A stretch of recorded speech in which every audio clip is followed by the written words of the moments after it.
Welcome to the Manna at the Tap podcast, where we as a community seek the spiritual nourishment our souls crave. I'm Gloria, your fellow traveler on this spiritual journey. My role here is to guide us, offering insights and interpretations from our daily lectionary readings that provide the manna designed to nurture our spiritual growth.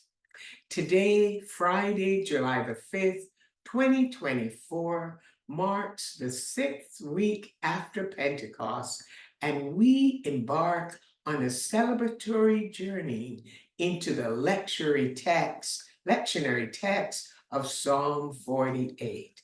But before we can begin celebrating, we have to delve into the interconnectedness of the Psalms, because none of the Psalms stand alone in isolation.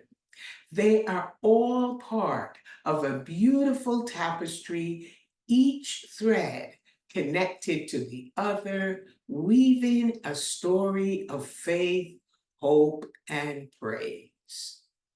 Psalm 48 has its beginnings in Psalm 42, as the individual psalmist is filled with discouragement and overflowing with tears day and night. The situation does not improve by Psalm 43, as the psalmist cries out for God to vindicate them and plead their cause. They questioned themselves why they were downcast and disturbed within.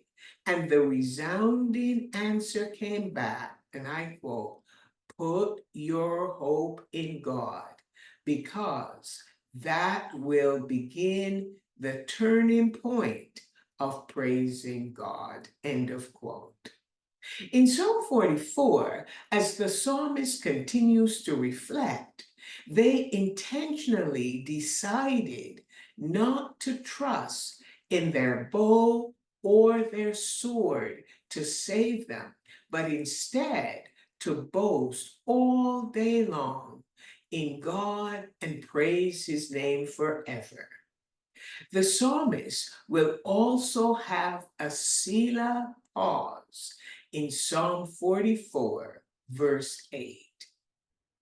And as we approach Psalm 45, we see a change taking place in the psalmist's heart. They are ready to pick up the pen and write. They introduce us to be on the lookout for the king who's coming and who will establish his kingdom in the city. That city is Jerusalem in Psalm 46, where Yahweh is the refuge, the strength, and the ever-present help in trouble. There's no need to fear, even if the mountains fall into the heart of the sea and the roar and foam of the waters. Now remember, here is a clue to the chaos that's taking place all around the psalmist, but their focus is on Yahweh being their refuge, strength, and ever-present help. In Psalm 47, the peoples of the nations are clapping their hands and praising Yahweh, who is the conquering king. The psalm opens and closes with praise to Yahweh as the people behold his works. He has unmade creation and he's ended wars, so he alone will be exalted. Yahweh is the only power that stands after the purging of the earth, and he alone is to be praised and feared. And now we're led into the lectionary psalm for today, Psalm 48, verses 1 to 14, with the title, A Psalm of the Sons of Korah. Psalm 48 opens and closes with statements glorifying God and celebrating his city. It picks right up where Psalm 47 ends as the nations gather and praise Yahweh's greatness in his city. Psalm 48 is what we might call a patriotic psalm. You see, on July 1st, 2024, Canada celebrated Canada Day, 157 years of unity and pride. And our American neighbors on July the 4th, 2024, celebrated 248 years of independence. But we must be careful to guard the freedoms we experience as world powers, because our situation can change at a moment's notice.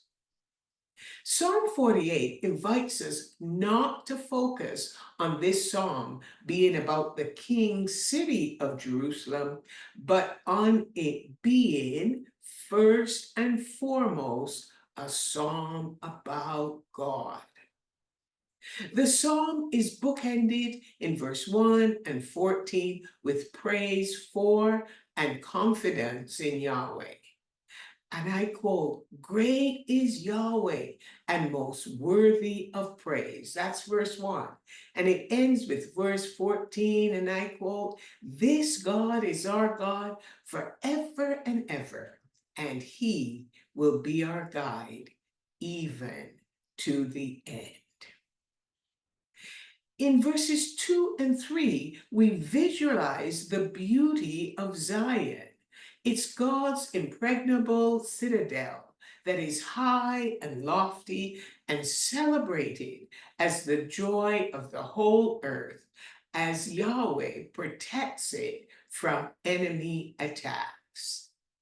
But it doesn't take long in verse 4 to 7 for kings to join their forces together with other kings and come to attack the city. The enemies are described like women in labor, reeking in pain, as Yahweh destroys them like ships shattered by an east wind. In verse 9 to 11, God's people rejoice as he defeats the enemies and saves the city. Yahweh's people heard of him saving the city before, but now they are the ones who are experiencing it for themselves. And here again, they take a Selah moment. Then the people responded by meditating on Yahweh's unfailing love. That news went viral to the ends of the earth, and famous cities and little-known villages praised Yahweh's name. People were glad because of Yahweh's judgments.